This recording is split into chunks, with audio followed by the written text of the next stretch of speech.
Le graphique suivant montre la variation des énergies potentielles, cinétiques et mécaniques au cours du temps dans une chute sans frottement. On demande de préciser quelle forme d'énergie est représentée par la courbe 1, 2 et 3, et bien sûr de justifier. Ici, nous parlons d'une chute sans frottement, ce qui signifie que l'énergie mécanique va être constante. Donc, en observant notre graphique, nous remarquons que la courbe 2 va augmenter au cours du temps. Parallèlement, la courbe 3 diminue au cours du temps et la 1 est constante. Donc nous pouvons déjà dire que la courbe 1 représente l'énergie mécanique de notre système.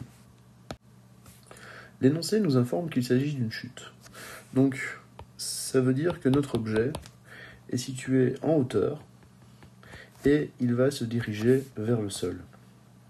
Donc le sol représentant le niveau 0, notre objet possède initialement une certaine hauteur, cette hauteur va diminuer au cours de la chute, mais en tombant, l'objet va aller de plus en plus vite, donc sa vitesse va augmenter. Si la hauteur diminue au cours de la chute, nous savons que l'énergie potentielle diminue. Si la vitesse augmente au cours de la chute, l'énergie cinétique, quant à elle, va augmenter. Nous pouvons donc dire que la courbe numéro 3 représente l'énergie potentielle, puisque cette dernière diminue bien au cours du temps. Tandis que la courbe 2 représente l'énergie cinétique, puisque cette dernière augmente normalement au cours du temps.